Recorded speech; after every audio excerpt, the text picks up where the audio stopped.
సూర్యాపేట జిల్లా జాజిరెడ్డిగూడెం కాంగ్రెస్ పార్టీలో వర్గపోరు బయటపడింది. అర్వపల్లి చౌరస్తాలో రెండు వర్గాల మధ్య ఘర్షణ చోటు చేసుకుంది. మండల అధ్యక్ష నియామకాలపై అసమ్మతి వర్గం చలో గాంధీ భవన్కు తరలి వెళ్తుండగా ఎమ్మెల్యే వర్గం అడ్డుకుంది. దీంతో రెండు వర్గాల మధ్య వాగ్వాదం తీవ్ర ఉద్రిక్తత నెలకొంది. మెయిన్ రోడ్డుపై రాళ్లు కర్రలతో దాడి చేసుకున్నారు. కాంగ్రెస్ నేతల దాడిలో కార్ల అద్దాలు ధ్వంసమయ్యాయి. కొంతమంది కాంగ్రెస్ కార్యకర్తలకు గాయాలయ్యాయి. పోలీసులు ఇరు వర్గాలను చెదరగొట్టి లాఠీచార్జ్ చేశారు.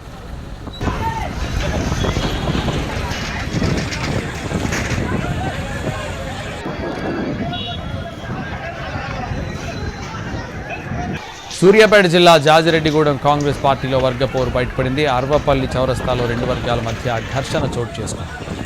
మండల అధ్యక్ష నియామకాలపై అసమ్మతి వర్గం చలో గాంధీ భవన్కు తరలి వెళ్తుండగా ఎమ్మెల్యే వర్గం అడ్డుకుంది. ఇదే విషయానికి సంబంధించి మరింత సమాచారం మా ప్రతినిధి విజయ్ భాస్కర్ ఫోన్ లైన్లో అందిస్తారు. విజయ్, తుంగతుర్తి నియోజకవర్గ కాంగ్రెస్ లో వర్గ విభేదాలు మరోసారి రోడ్డెక్కాయి. మండల అధ్యక్షుల నియామకాల తర్వాత కాంగ్రెస్ పార్టీ రెండుగా విడిపోయింది. ఎమ్మెల్యే వర్గం ఈ నెల 2వ తేదీన కాంగ్రెస్ పార్టీకి సంబంధించిన 9 మండలాలకు గాను 6 మండలాలకు సంబంధించి కాంగ్రెస్ ఎమ్మెల్యేకి వెంట వచ్చిన వారికే మండల అధ్యక్షులుగా నియమించారు. దీన్ని మొదటి నుంచి కూడా కాంగ్రెస్ లో ఉండి పదవులు ఆశించిన నేతలకి మొదటి నుంచి కూడా వ్యతిరేకిస్తున్నారు. దీనికి సంబంధించి నిన్న రెండు రోజుల క్రితం ఎమ్మెల్యే కూడా చాలా కీలక ప్రకటన చేశారు. తాను ఫైనల్ చేసిన మండలాధ్యక్షులే కొనసాగుతారు, వాళ్ళు ఎట్టి పరిస్థితుల్లో మార్చం అనేది ఎమ్మెల్యే చాలా స్పష్టంగా ప్రకటించిన నేపథ్యంలో మండల పార్టీ అధ్యక్షుల నియామకాన్ని వ్యతిరేకిస్తున్న వర్గం ఈ రోజు చలో గాంధీ భవన్ కు పిలుపునిచ్చింది. వీరంతా కూడా గాంధీ భవన్ కు తరలి వెళ్లడానికి నియోజకవర్గానికి సంబంధించిన నేతలంతా కూడా అర్వపల్లి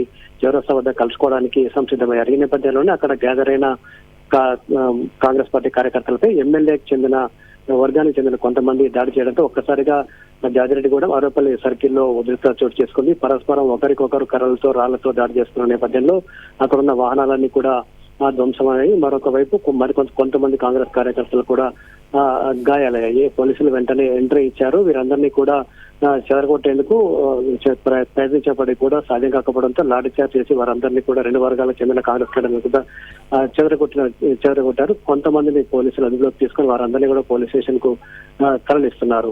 మొత్తంగా తుంగతుర్తి నియోజకవర్గంలో మండల పార్టీ అధ్యక్షుల నియామకం వివాదాస్పదంగా మారింది. జూన్ 2వ తేదీన మండల పార్టీ అధ్యక్షుల నియామకం జరిగింది. దీన్ని పూర్తిగా ఎంపీ అభ్యంతరం వ్యక్తం చేశారు. వీళ్ళంతా కూడా ఎమ్మెల్యేతో పాటు బీఆర్ఎస్ పార్టీ నుంచి వచ్చిన వాళ్ళు కావడంతో కేడర్తో సంప్రదింపులు జరిపి వాళ్ళతో చర్చలు జరిపి తుది నిర్ణయం తీసుకున్న తర్వాత మండల పార్టీ అధ్యక్షుల నియామకానికి సంబంధించిన ప్రకటన చేయాలని కూడా పిసిసి అధ్యక్షుడికి ఒక లేఖ కూడా రాశారు. ఈ నేపథ్యంలోనే ఆ వివాదం కొనసాగుతుండగానే ఎమ్మెల్యే శనివారం రోజున తాను తీసుకున్న నిర్ణయమే ఫైనల్, ఎవరిని కూడా మార్చే ప్రసక్తి లేదు, అందరూ కూడా పార్టీ కోసం పనిచేయాలని కూడా పిలుపునిచ్చిన నేపథ్యంలో పదవులు ఆశించిన నేతంతా కూడా అసంతృప్తిగా ఉన్నారు, ఆగ్రహంగా ఉన్నారు.